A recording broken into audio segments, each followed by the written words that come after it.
तो स्वागत है आपका हमारे YouTube channel Provek engineering and food processing private limited में। आज इस वीडियो में हम आपको पोहा मेकिंग प्लांट, जी हाँ, पोहा मैन्युफैक्चरिंग प्लांट के बारे में बताने जा रहे हैं।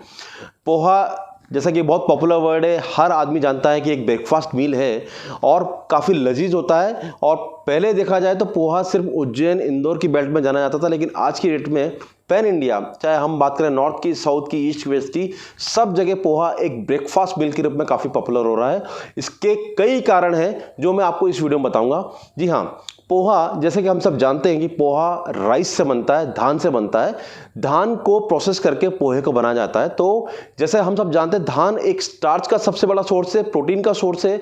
ऑल्सो इसको लो कैलोरी मील भी बोला जाता है। तो पोहा एक लो कैलोरी मील, जिसमें कैलोरी कम से कम होती है, मील के रूप में जाना जाता है। इसीलिए लेडीज घर पे इसके अंदर वेजिटेबल डाल के, मसाला डाल के, इसको डेकोरेट करके एक आकर्षक और स्वादिष्ट व्यंजन के रूप में प्रस्तुत करती है।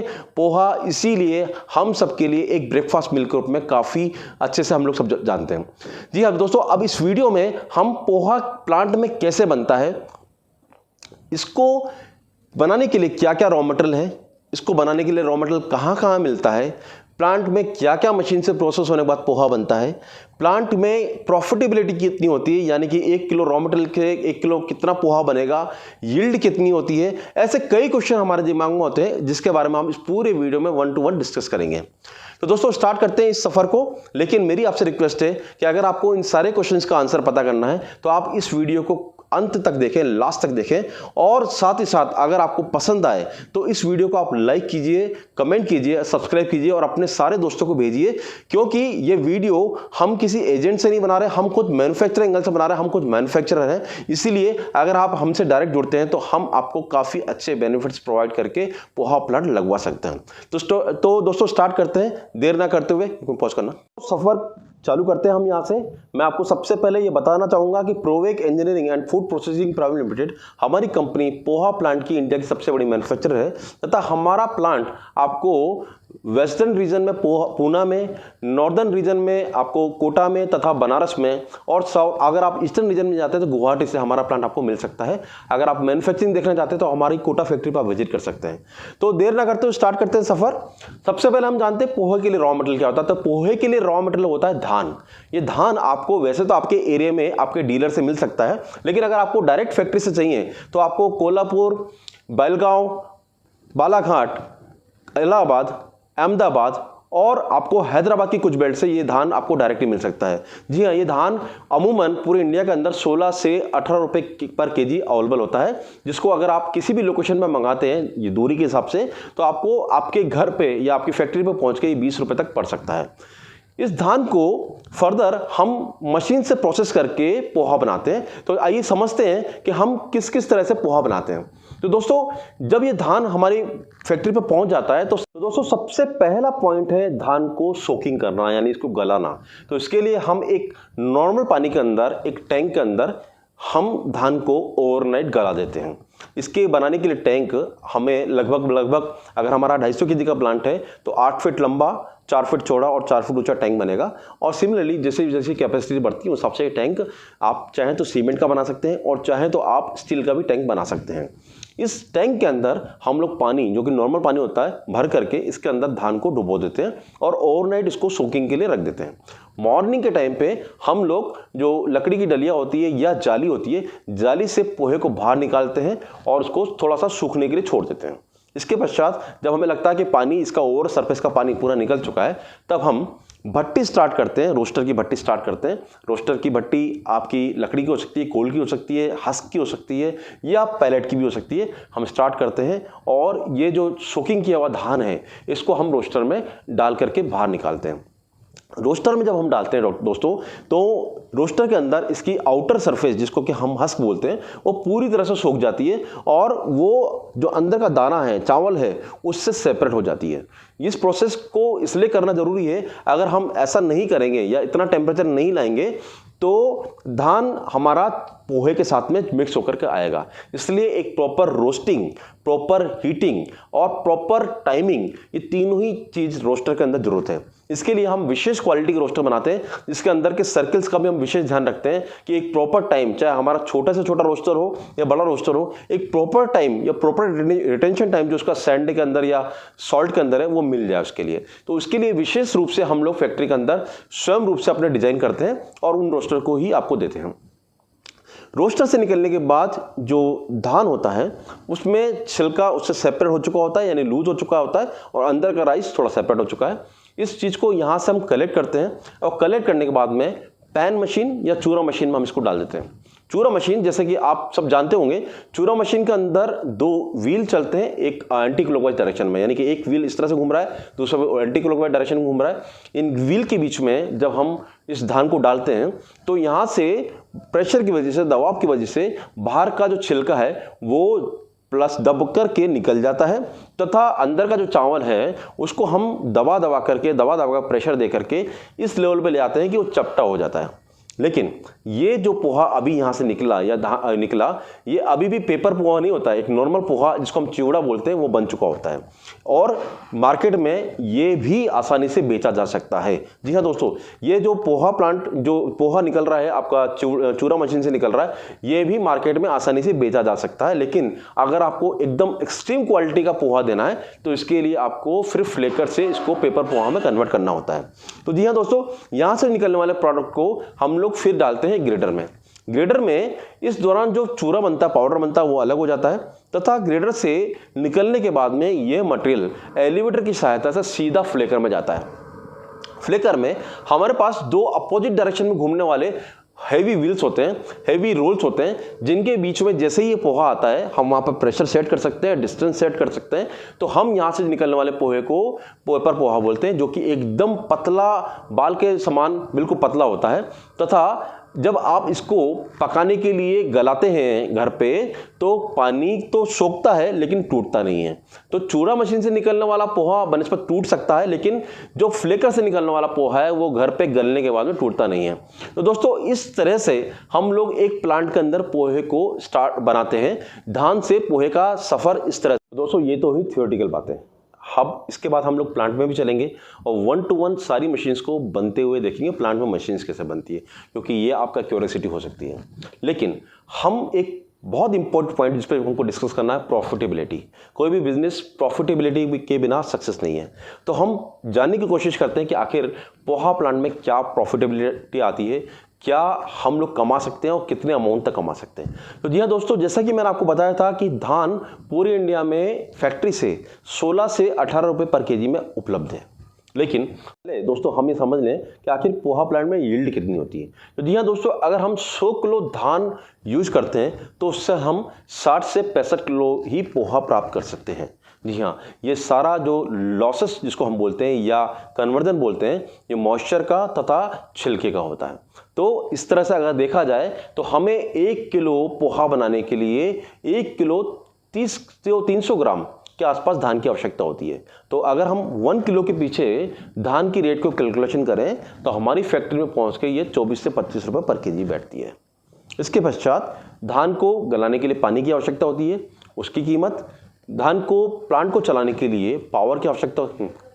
तो अगर हम बात करें ऑन एन एवरेज, तो धान की कीमत के बाद 1 से सवा रुपये हमें इलेक्ट्रिसिटी कॉस्ट आएगी, 1 से 1.5 रुपये हमें फ्यूल कॉस्ट आएगी, जो भी हम भट्टी के अंदर फ्यूल जलाएंगे, चाहे लकड़ी जलाएं, कोल जलाएं या हम हस्क जलाएं या पैलेट जलाएं, तो वो कॉस्ट आएगी। और इसके बाद 1 रुपया सवा रुपया हमारी पैकेजिंग की कॉस्ट आएगी, 1 से सवा रुपया हमारे मैन पावर की कॉस्ट आएगी। अगर हम इन टोटलिटी देखा जाए तो 5 से 6 रुपये के आसपास इस पर हमको एक्सपेंडिचर पर केजी आने वाला है। तो अगर हम बात करें हमारा धान की कीमत प्लस हमारे एक्सपेंडिचर्स को जोड़ें तो हमारे प्लांट में जो पोहा है वो 28 से 29 रुपये पर केजी में स्टार्ट हो जाएगा, जिसको कि हम मार्केट में आसानी से 33 रुपये 35 रुपये में बल्क पैकिंग में, यानी 50 किलो की पैकिंग में बेच सकते हैं। और अगर हम छोटी पैकिंग यानी कि 500 ग्राम 1 किलो की पैकिंग में बेचते हैं तो हम आराम से इसको डबल कीमत में बेच सकते हैं। तो ये तो बात हुई दोस्तों प्रॉफिटेबिलिटी की। तो इस तरह से देखा जाए, अगर समरी देखा जाए तो हम एक 16 रुपये पर केजी की चीज़ को हम 35 रुपये पर केजी में बेच रहे हैं। ये हमारा कन्वर्जन रेशो है और इस तरह से ये प्लांट पूरा प्रॉफिटेबल। दोस्तों, एक क्वेश्चन हमारे मन में आता होगा कि क्या ये प्लांट एक आम आदमी चला सकता है? क्या लेडीज भी इस प्लांट को चला सकती है? तो जी हाँ दोस्तों, मैं ऑन वीडियो इस बात को डिक्लेयर कर रहा हूँ कि इन प्लांट को चलाने के लिए किसी विशेष तकनीकी दज्ञ आदमी की जो आवश्यकता नहीं होती है। इस प्लांट को एक आम आदमी आसानी से चला सकता है। जी हाँ, लेकिन उससे पहले हमारे फैक्ट्री के जो टेक्नीशियंस हैं आपको आकर के पूरी ट्रेनिंग देंगे। उसके बाद आप एक चूरा ऑपरेटर और एक रोस्टर ऑपरेटर रख करके आप इस प्लांट को आसानी से संभाल सकते हैं, चला सकते हैं और बहुत अच्छे से चला सकते हैं। तो इस तरह से इस प्लांट को चलाने के लिए किसी भी तकनीकी आदमी की आवश्यकता नहीं होती है। सिर्फ आपको ऐसे लोग जो लर्निंग के लिए रेडी है वैसे रखने होते हैं और उनको सिखाना होता है। तो इस तरह से प्लांट को चलाने के लिए बहुत आसानी से प्लांट चला जा सकता है। दोस्तों, मैं आपको ये चीज़ बताना चाहता हूँ कि थोड़े टाइम बाद ये पोहा एक नेशनल ब्रेकफास्ट के रूप में भी डिक्लेयर हो सकता है। इसके कई कारण हैं। हम अगर बात करें वेस्टर्न रीजन की तो वहाँ पर ब्रेकफास्ट में बटाटा वड़ा, वड़ा पाव चलता है। हम नॉर्थ की बात करें तो हमारे यहाँ पर कचौरी, समोसा का प्रचलन है। हम बाकी जगह की बात करें तो ऑल ओवर पूरे इंडिया के अंदर तली हुई चीज़ों को ही ब्रेकफास्ट के रूप में मान्यता प्राप्त है या चल रही आ रही हैं। लेकिन क्योंकि आपको पता है पोहा एक पर्टिकुलरली ऐसा प्रोडक्ट है जिसके अंदर कोई भी तली हुई चीज़ नहीं है, 100% रोस्टेड प्रोडक्ट है। तथा जब आपको इसको आपके रसोई के अंदर भी बनाना हो तो अगर आपका इतना एक भगोनी भर के अगर आपका पोहा है तो आपको मात्र उसके अंदर कुछ ग्राम्स के अंदर उसमें ऑयल डालना पड़ता है, वो भी इसलिए ताकि उसके ऊपर मसाला चिपक जाए। तो इस तरह से अगर देखा जाए तो पोहा एक nutritive and low calorie breakfast के रूप में पूरे इंडिया में मान्यता प्राप्त करता जा रहा है और जल्दी ही साउथ से लेकर के ईस्ट तक और पूरे इंडिया के अंदर यह एक नेशनल ब्रेकफास्ट डिक्लेयर हो सकता है। तो दोस्तों, अभी तक तो हमने सारा थियोरेटिकल पार्ट देख लिया कि आखिर क्या क्या मशीन्स होती हैं। अब हम चलते हैं फैक्ट्री के टूर पर, जहां हम 1 to 1 सारी मशीन्स देखेंगे। आखिर फैक्ट्री में ये मशीन्स बनती कैसे हैं और क्या क्या मशीन्स होती हैं, इनकी साइज़ क्या होती है, इनका वज़न क्या होता है, इसके बारे में हम 1 to 1 एक एक मशीन से हम डिस्कस करते हुए पूरा टूर को कंप्लीट करेंगे। तो चलिए हम चलते हैं फैक्ट्री के अंदर। तो दोस्तों, हम हैं फैक्ट्री के अंदर और हम अब 1 to 1 सारी मशीन्स को देखेंगे, कैसे उनकी वर्किंग होती है, क्या प्रोसेसिंग होती है। तो इसी क्रम में सबसे पहली मशीन, जी हाँ, सबसे पहली मशीन है पैडी क्लीनर। जो पैडी हमें फैक्ट्री से प्राप्त होती है उसके अंदर डूंडली होती है, डस्ट होती है, डर्ट होती है एंड मनबोल्स होते हैं। इसके लिए हमारे पास होता है पैडी क्लीनर मशीन। ये मशीन अंडर मैन्युफैक्चरिंग है। इस मशीन में हम देख सकते हैं ये एक एक्सप्रेशन सिस्टम है जिसके अंदर ब्लोअर लगा हुआ है। तो जब हम पैडी को उसके अंदर डालते हैं तो हल्की जो गंदगी है जैसे कि डूंडली है या डस्ट है वो सब निकल करके बाहर इकट्ठा हो जाता है, बैग में इकट्ठा हो जाता है। तथा इसके पश्चात जो पैडी है वो यहाँ पर आती है तथा साफ पैडी हमारी साइड से निकल जाती है और उसके अंदर गंदगी मौजूद जो रहती है वो नीचे से निकल कर आ जाती है। यह मशीन ऑप्शनल मशीन है। हालांकि बहुत सारी फैक्ट्रीज आजकल अच्छे से अच्छा प्लांट लगा करके साफ़ सुथरी पैडी देना चालू कर दिए हैं, लेकिन इसके पश्चात भी अगर आपको एक क्वालिटी पोहा बनाना है जिसके अंदर बिल्कुल भी काला रंग ना आए, कोई रंग ना आए, तो आपको पैडी क्लीनर मशीन की आवश्यकता होगी। क्योंकि जितना अच्छा हमारा रॉ मटेरियल होगा उतना ही अच्छा हमारा फिनिश प्रोडक्ट होगा। और दूसरी चीज़ इंपॉर्टेंट बात यह है कि हमारा प्रोडक्ट वाइट कलर का होता है, इसलिए हमें इसमें कोई भी गंदगी आने नहीं देनी है। तो मेरे हिसाब से यह मशीन एक प्लांट की कंपल्सरी मशीन है, बट ये आपके बजट पर डिपेंड करता है। आइए हम इसी क्रम में चलते हैं सेकेंड मशीन यानी कि रोस्टर मशीन की तरफ। तो दोस्तों, इसी क्रम की सेकंड मशीन है रोस्टर मशीन। जी हाँ, आप देख रहे हैं ये रोस्टर मशीन जो कि काफ़ी लंबी है अगर पीछे से देखा जाए, और सामने इसके अंदर जाली लगी हुई है। जाली इसलिए लगी हुई है क्योंकि रोस्टिंग का काम सारा होता है सैंड के अंदर, और जब रोस्टर चलता है तो सैंड वापस लौट जाती है और प्रोडक्ट बाहर आगे आ जाता है। तो आइए देखते हैं फैक्ट्री के अंदर रोस्टर बनते कैसे हैं।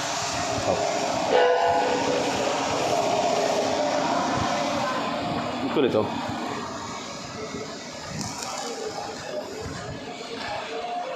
दोस्तों, ये आप देखिए हमारी फैक्ट्री के अंदर रोस्टर बन रहा है, जिसके अंदर आप देख सकते हैं काफ़ी बड़ी मशीन होती है, काफ़ी हैवी मशीन होती है और काफ़ी थिकनेस में बनाई होती है, मतलब मोटी स्टील की बनाई होती है। क्योंकि एक रोस्टर एक पोहा प्लांट का सबसे इम्पोर्टेंट मशीन है।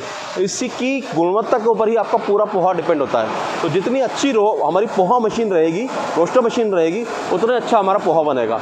मैंने आपको वीडियो की शुरुआत में बताया था कि पोहे के अंदर हम लोग कितनी दूरी पर सर्कल डालने होते हैं। जैसे कि आप देख सकते हैं इस कितनी दूरी पर सर्कल डालने होते हैं, ये सारा हम एज पर क्वालिटी ऑफ धान डिसाइड करते हैं। तो आपको हमें बताना होता है किस धान का आप पोहा बनाने वाले हैं, उसी हिसाब से हम पोहे के इंटरनल स्ट्रक्चर को रखते हैं। तो जी हाँ, ये अभी हमारे पास काफ़ी सारे रोस्टर अवेलेबल है। हमारे पास अवेलेबल रोस्टर्स में हमारे पास सबसे छोटा रोस्टर 7.5 फीट का है, उसके बाद 9.5 फीट का है, 10 फीट का है, 11 फीट का है, 12.5 फीट का है, 13.5 फीट का है, 14 फीट का है, 15.5 फीट का, 16 फीट का, 16.5 फीट का, 18 फीट का, 21 फीट का, 24 फीट का सबसे बड़ा रोस्टर है। तो जी हाँ दोस्तों, इस पूरी वर्कशॉप के अंदर आप देख सकते हैं कि हमारे काफ़ी सारे रोस्टर्स इस समय अभी प्रोडक्शन के अंदर चल रहे हैं, क्योंकि धान का सीजन चल रहा है, लोग काफ़ी मात्रा में पोहे प्लांट को ऑर्डर कर रहे हैं। तो उसी क्रम में हम काफ़ी सारे प्लांट रेडी कर रहे हैं, जो कि पूरे पैन इंडिया में हम लोग एस्टेब्लिश कर रहे हैं। तो दोस्तों, इसी क्रम में हमारी सेकंड मशीन है। जैसा कि मैंने आपको बताया था कि रोस्टर से निकलने के बाद में हमको जो धान आ रहा है उसको डालना है चूरा मशीन में। तो हम आ गए हैं चूरा मशीन पे। चूरा मशीन में आप देख सकते हैं कि काफ़ी मोटे से ये व्हील दिख रहे हैं। इस व्हील के अंदर जाली लगी हुई है और इसके ऊपर एक व्हील और लगा हुआ है। तो जब ये व्हील घूमता है तो इसके अगेंस्ट में ये व्हील घूमता है और यहाँ पर हमारा धान बीच में आता है तथा धान का छिलका निकल जाता है और छिलका निकल करके हमारे पास पीछे से निकल के आ जाता है और जो धान है उसको हमको यहाँ से सरोट के निकालना पड़ता है।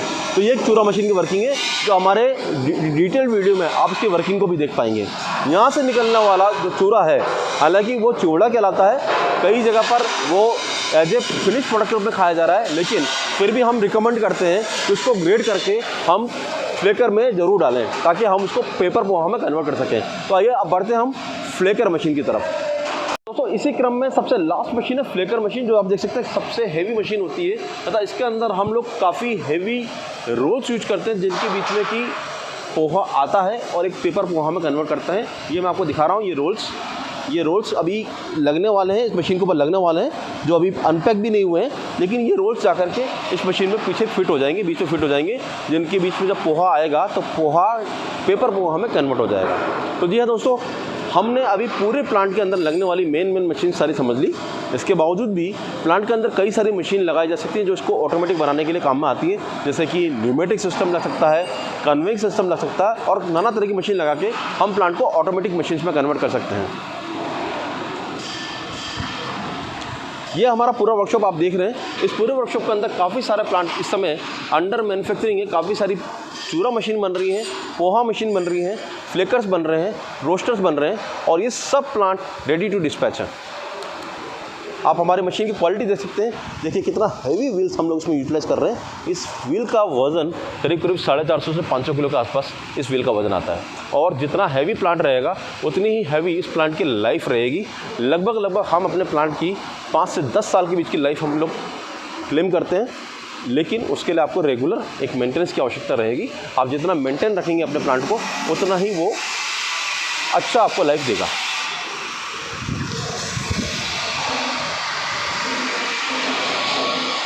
एक प्लांट में अच्छी मशीन बनाने के लिए दोस्तों एक अच्छी स्टील का चुनाव भी ज़रूरी है और हमारे यहाँ पर जो स्टील आती है सारी ही रेपुटेड वेंडर से आ रही है, यानी कि जिंदाल से, टाटा से और भूषण स्टील से, तीनों ही बढ़िया जो कंपनीज़ हैं उनसे ही हम लोग स्टील लेकर के अपनी मशीन्स का निर्माण कर रहे हैं और इसीलिए हम लोग प्लांट की लाइफ को क्लेम कर पाते हैं, जो कि इंडिया में कोई नहीं करता है। दोस्तों, पिछले पूरे वीडियोज़ के अंदर हमने प्लांट में मशीनरीज कैसे बनती हैं, कैसे पोहा मशीन बन रही हैं, कैसी क्वालिटी से बन रही है, किस क्वालिटी की स्टील से बन रही है, क्या उसका मैन्युफैक्चरिंग प्रोसेस है, हमने पूरा समझा। आशा है आपको यहाँ तक का पूरा सफ़र अच्छा लगा होगा और आप अपना पोहा प्लांट जल्दी से जल्दी प्लान करें। यूँ तो यूट्यूब पर काफ़ी सारे वीडियोस अवेलेबल हैं, लेकिन ये सारे ही वीडियोस हमारे ही रेफरेंस में हमारे ही प्रोडक्ट को पब्लिश करते हैं, आपको दिखाते हैं, तथा इसमें कई सारे आपके लॉसेस होते हैं। इस पूरे वीडियो को बनाने का मकसद ये था कि डायरेक्टली आप मैन्युफैक्चरर से जुड़ सकते हैं। ये इन्फॉर्मेशन हालांकि मैं मानता हूँ कि काफ़ी सफिशिएंट है, इसके बावजूद भी आपके मन में कई सारी क्वेरीज हो सकती हैं जो प्लांट से रिलेटेड आपको इस वीडियो में दिखाई न दें। तो इसके लिए आप हमारे डायरेक्ट जो व्हाट्सएप नंबर है 7073642737, इस पर आप कॉल कर सकते हैं या व्हाट्सएप कर सकते हैं।